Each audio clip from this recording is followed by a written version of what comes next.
ہمیں اللہ تعالیٰ نے اپنی زندگی میں ایک مرتبہ پھر یہ رمضان کا موقع عطا فرمایا. یہ ہمارے لیے ایک اور گولڈن چانس ہے. اللہ تعالیٰ چاہتے ہیں کہ میرے بندو، جو غلطیاں تم کر بیٹھے تم دنیا میں ہی بخشوا لو، تاکہ قیامت کے دن تمہارے آقا کے سامنے تمہارے گناہوں کو نہ کھولا جائے. تو آپ سوچئے یہ اللہ کا کتنا بڑا انعام ہے ہمارے اوپر. تو ہمیں چاہیے کہ ہم سچی توبہ کر کے اپنے سب گناہوں کی معافی کروا لیں، تاکہ قیامت کے دن گناہ وہ نام اعمال میں گناہ لکھے ہوئے ہی نہ ہو، اللہ ان کو نیکیوں میں شامل فرما دے، تبدیل فرما دے. چنانچہ حدیث پاک میں آتا ہے، ایک مرتبہ نبی علیہ السلام نے دعا مانگی، یا اللہ میری امت کا حساب قیامت کے دن مجھے لینے کے لیے حق دے دے. تو اللہ تعالیٰ نے پوچھا، میرے محبوب آپ ایسی دعا کیوں مانگتے ہیں؟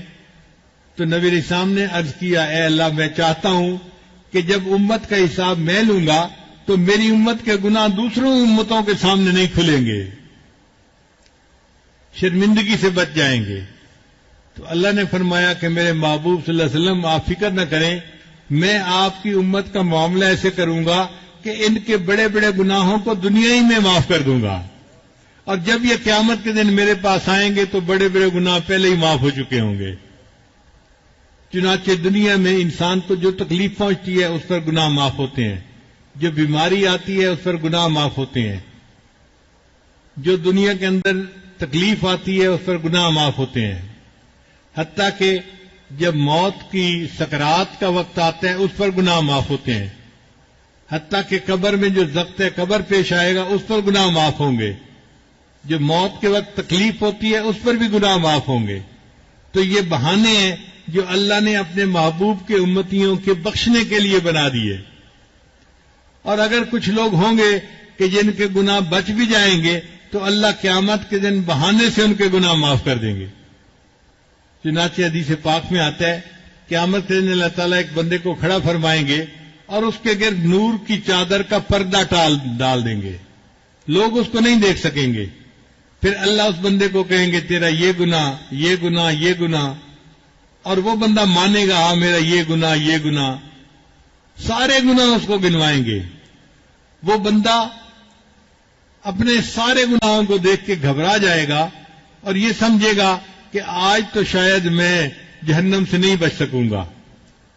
پھر آخر پر اللہ فرمائیں گے، میرے بندے تو نے گناہ تو کیے، تو مجھ سے معافیاں بھی مانگتا تھا، چل میں نے تیرے اس توبہ کو قبول کر لیا اور تیرے گناہوں کو میں نے نیکیوں میں تبدیل کر دیا. اللہ اس کے گناہوں کو نیکیوں میں بدل دیں گے اور پھر وہ نور کا پردہ ہٹائیں گے تو ساری مخلوق دیکھے گی کہ اس بندے کے نام اعمال میں کوئی گناہ بھی درج نہیں ہوگا. تو لوگ سمجھیں گے کہ یہ انبیاء میں سے کوئی نبی ہیں جنہوں نے معصوم زندگی گزاری اور ان کے نام اعمال میں کوئی گناہ لکھا ہوا ہی نہیں، حالانکہ وہ تو نبی علیہ السلام کا ایک گناہگار امتی ہوگا. مگر محبوب صلی اللہ علیہ وسلم کی جو ہے دعا کے صدقے اللہ تعالیٰ اس کے گناہوں کو معاف کرنے کی یہ صورت نکال لیں گے.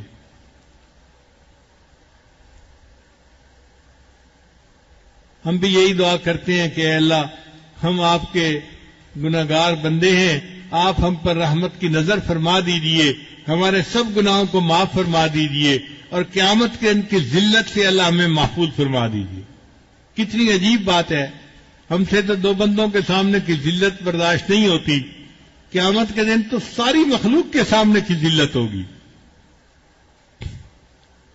قیامت کے دن تو انبیاء بھی دیکھیں گے، اولیاء بھی دیکھیں گے، اور شاگرد کے عمل استاد دیکھیں گے اور استاد کے عمل شاگرد دیکھیں گے.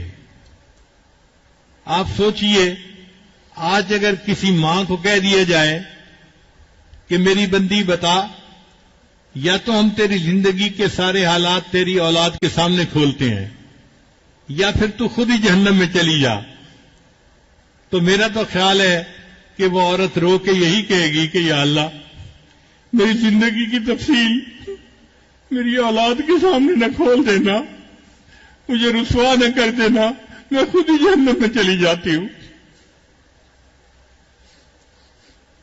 تو آج گناہوں سے معافی مانگنا آسان ہے، اللہ تعالی ہم پر رحمت کی نظر فرمائے اور ہمیں اللہ تعالیٰ قیامت دن کی ذلت اور رسوائی سے محفوظ فرمائے اور اس دن ہمیں اپنے محبوب صلی اللہ علیہ وسلم کے سامنے عزت کا وقت نصیب فرمائے۔ چنانچہ نبی علیہ السلام نے ایک حدیث میں ارشاد فرمایا، اے میرے امتیو لا تسودوا وجہی یوم القیامہ، تم قیامت کے دن میرے چہرے کو سیاہ نہ کرنا۔ چہرے سیاہ کا کیا مطلب؟ کہ جب بندہ کسی ناپسندیدہ بات کو دیکھتے ہیں نا تو چہرہ مرجھا جاتا ہے۔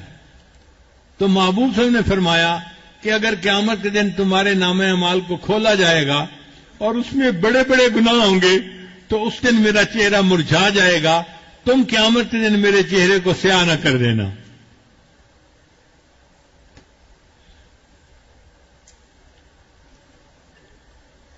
اب ہمارے پاس ایک ہی صورت باقی ہے کہ یا اللہ جو زندگی گزر چکی وہ تو گزر چکی، اب ایک ہی معاملہ ہے کہ مبارک مہینہ ہے رحمت کا اور اس میں بھی عتق من النار کا عشرہ ہے۔